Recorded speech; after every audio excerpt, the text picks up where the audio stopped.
बाबा जब कहते हैं कि आत्मा का स्वाभाविक नेचर ही खुशी और शांति है,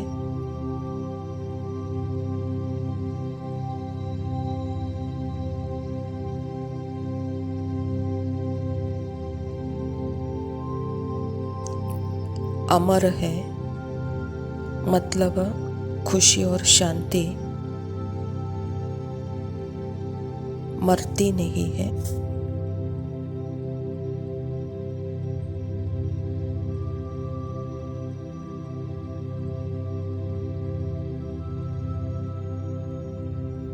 क्योंकि आत्मा प्रकट और गायब नहीं होते, अपीयर और डिसअपीयर भी नहीं होते, कभी भी एब्सेंट नहीं हो सकते।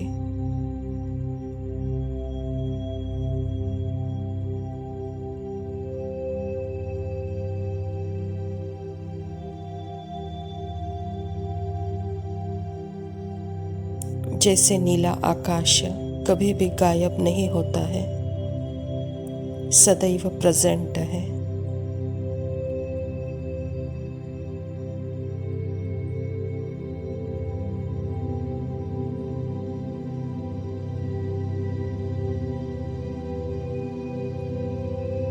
हाँ, यह हो सकता है कि थॉट के पॉइंट ऑफ व्यू से कभी दिख रहा है, कभी नहीं भी दिख रहा हो।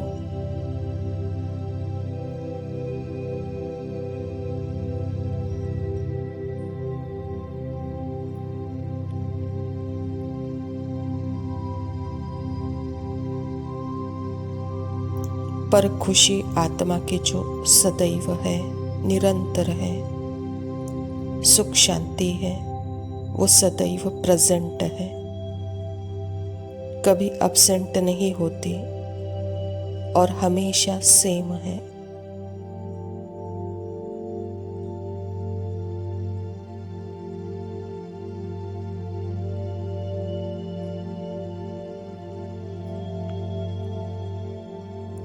वो खुशी बदलती या सुख शांति बदलती नहीं,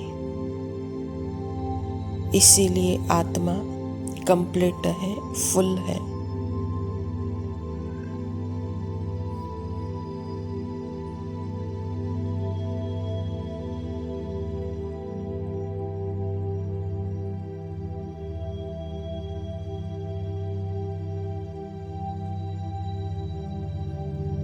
इसीलिए आत्मा को अपने कंप्लीटनेस और फुलनेस के लिए कोई स्पेशल अनुभवों की ज़रूरत नहीं है या कुछ और जानने की ज़रूरत नहीं है।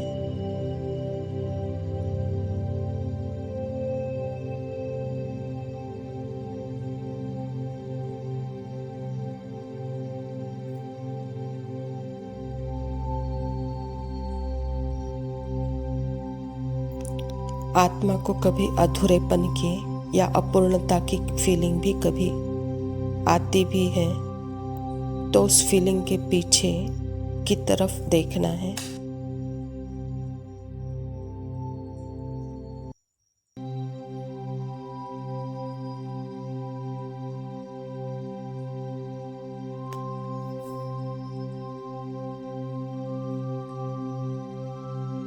कौन है सोर्स? यहाँ सुख शांति का सोर्स कौन है? जैसे सुख और शांति बुला रहे हैं।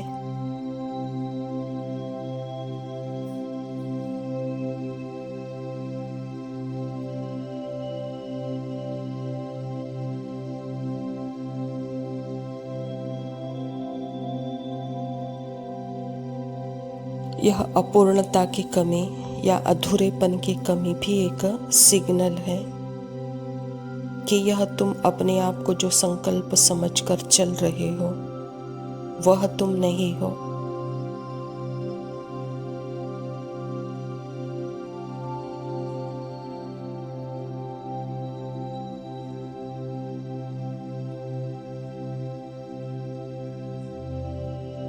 या कोई भी फीलिंग समझकर चल रहे हो, या कोई भी सेंसेशंस या कोई भी संवेदना अपने को समझकर चल रहे हो, वह तुम नहीं हो।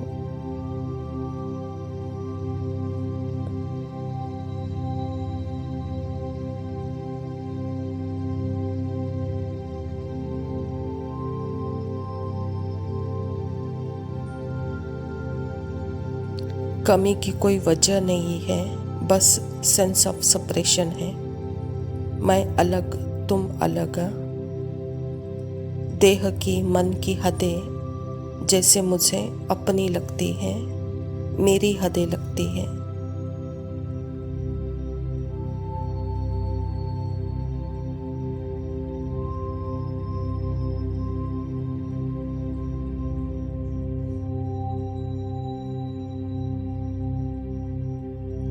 जैसे यह भी अधूरापन का महसूस पना, यह होना भी जैसे कि एक ब्यूटीफुल सिग्नल है।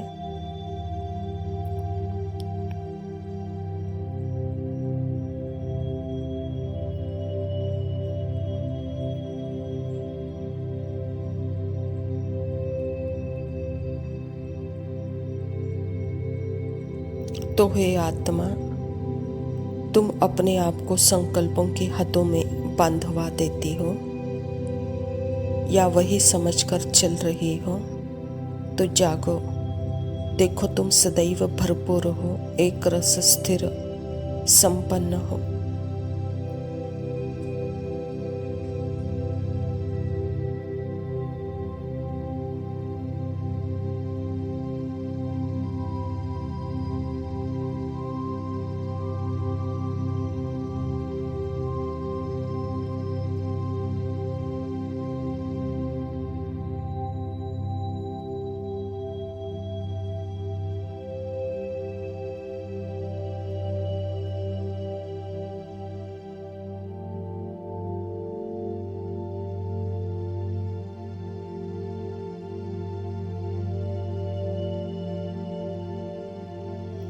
ओम शांति।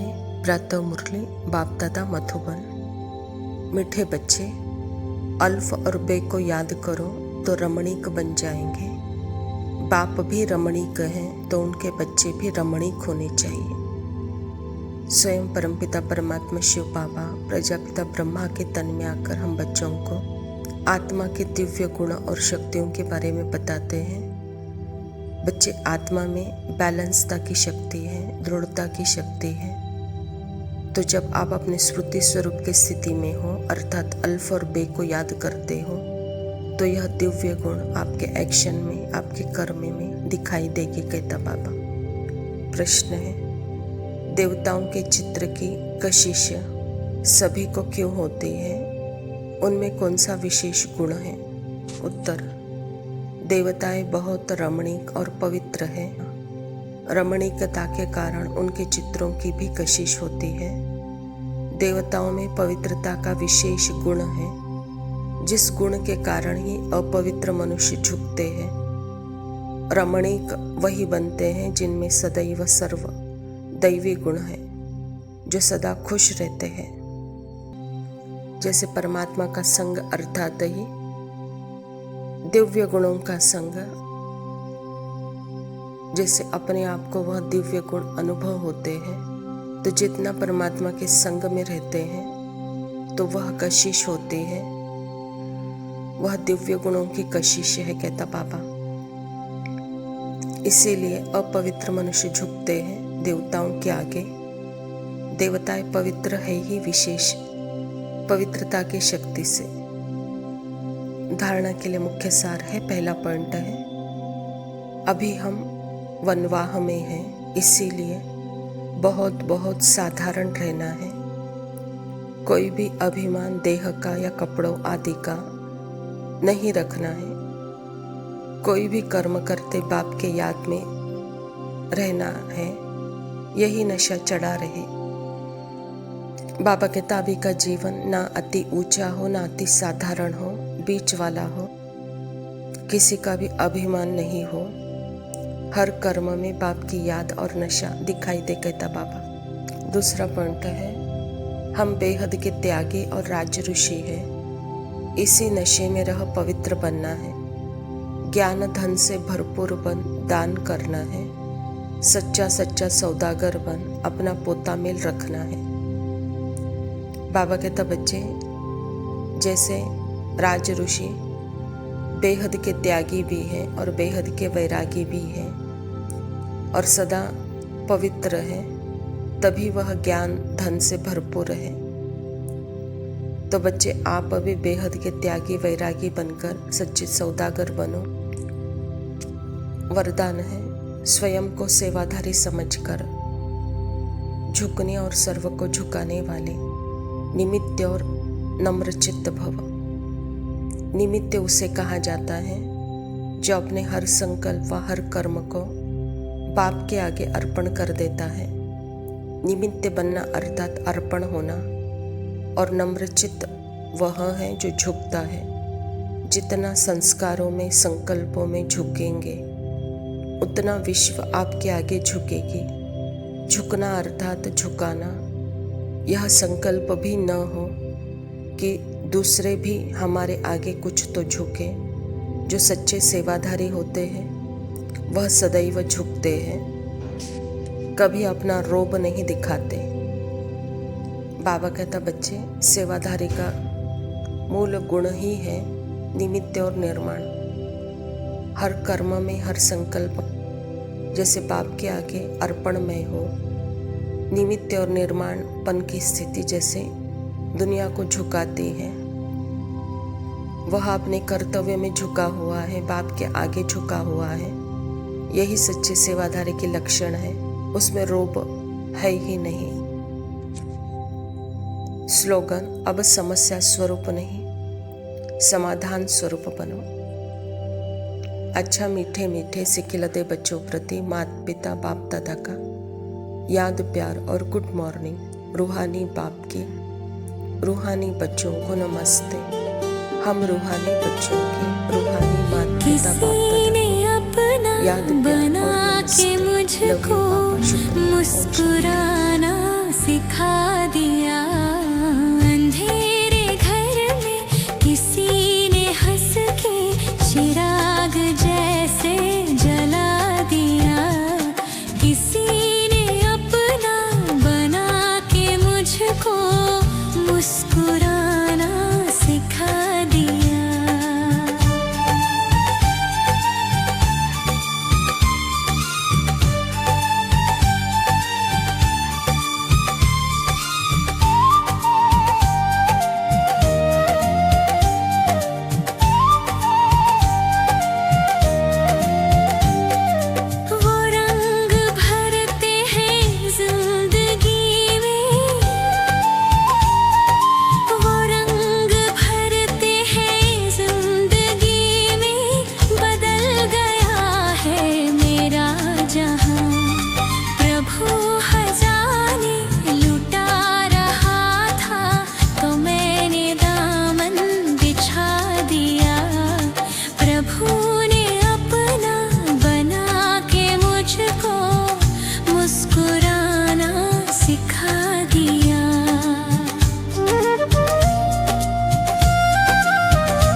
सिखा दिया।